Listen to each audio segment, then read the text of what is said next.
Well, I had done all of this Gestalt practice over some 30 odd years, both as a psychotherapist, consultant, and then coach. So I was keen on pulling all of that material together.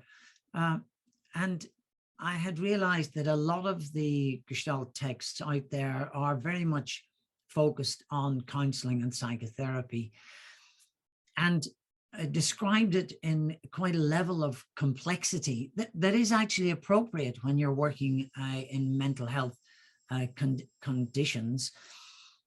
But coaching is different. Coaching isn't counseling and therapy. I make a distinction here in that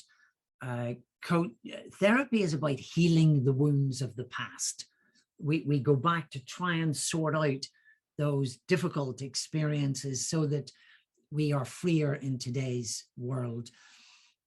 Coaching accepts that we do have these wounds, we do have these impediments, these difficulties from our past, but how do we make the most of them? How do we take the skills, the capabilities we've got, and how do we build and develop them?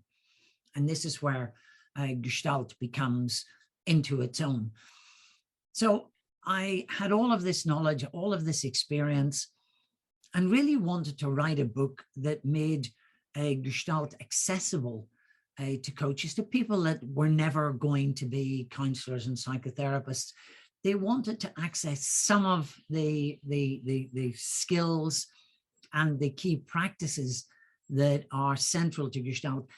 And in a way, NLP was a bit of a precursor to that. NLP took a lot of the skills and practices from Gestalt and turned them into practical skills. And I thought, right, okay, so how do I do that within a coaching context? And then I already had done for my Gestalt consultancy training that I had done a number of years, I'd already had a workbook that I had prepared for an advanced Gestalt process consulting training.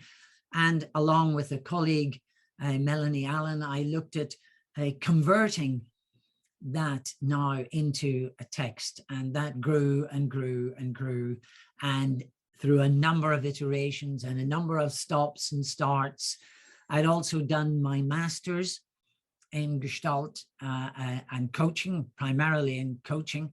So I had all of that research work that I'd done and the models that I'd built up. So this really was a combination of different aspects of my work. I'd already launched the AOEC and was very knowledgeable about what we need to do in coaching skills. Lots of great contacts, people like John Whitmore and Miles Downey, where I was able to bounce ideas off them, and the book evolved over about 6 years, I have to say.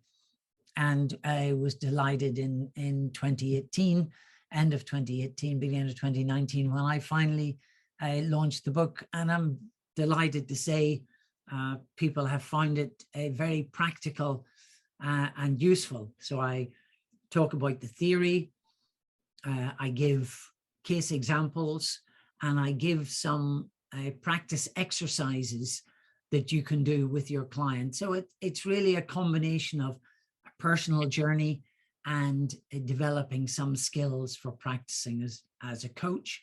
And then, of course, the workshops that I run now are about taking all of that and putting it into practice.